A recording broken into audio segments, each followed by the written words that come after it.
Olá, meninos e meninas! Agora nós vamos estudar o conteúdo Relação das plantas com o ambiente no seu livro de ciências, na página 45 até a 48. Esse conteúdo é continuação dos conteúdos da semana passada.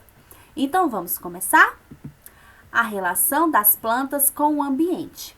As plantas, elas têm uma grande capacidade de adaptação, por isso é que nós podemos encontrar as plantas em diversos ambientes.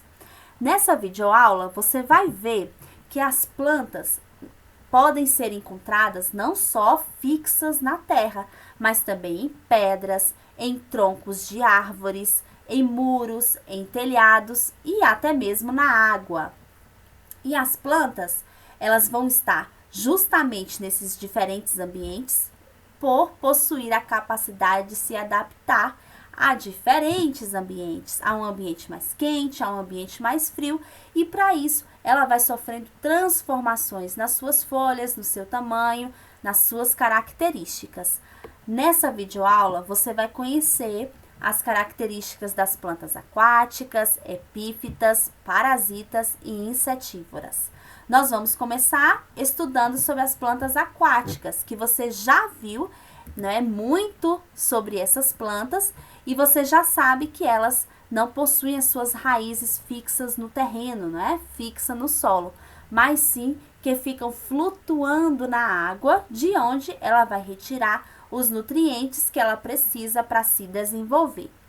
Existem plantas também que possuem a capacidade de se adaptar a locais muito secos, né? A locais muito quentes, como você já viu na outra unidade, quando nós trabalhamos as vegetações, onde você pôde conferir que a vegetação da caatinga, que é um local mais quente, não é? Ela tem características muito diferentes das outras, porque elas são plantas que se adaptaram a esse clima onde nós vamos ter pouca chuva. Então, as plantas que são adaptadas a locais secos, elas vão possuir caules e folhas carnosas, que são capazes de armazenar a água para os períodos de estiagem.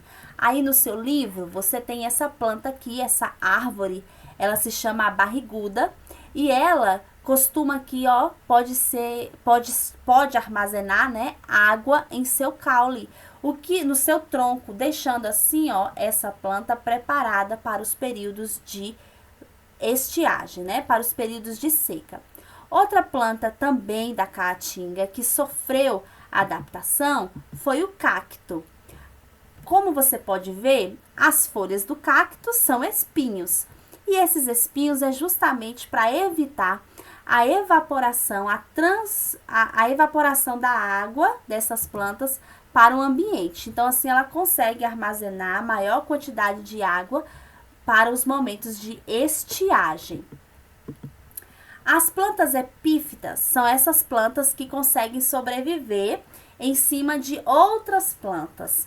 Elas são capazes de extrair os seus nutrientes e a matéria orgânica morta presente em outros vegetais. Então, as plantas epífitas, elas vão nascer, ó, sobre as árvores, sobre os troncos de outras árvores, de onde ela vai retirar os seus nutrientes para poder sobreviver.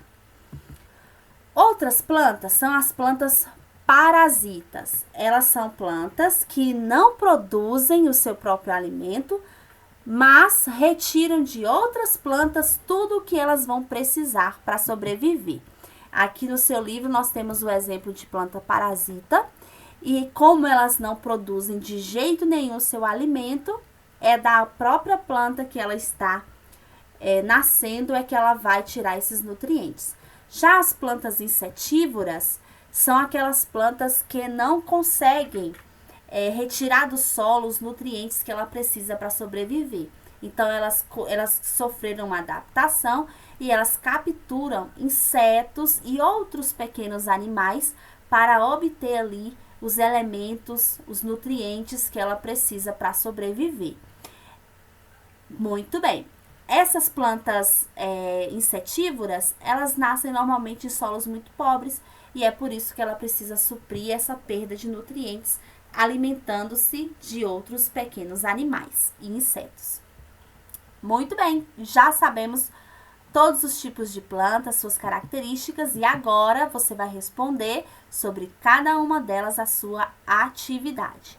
Leia todo o seu texto e depois responda a atividade da página 48. O nosso próximo conteúdo é no livro de Geografia. Até lá! Tchau!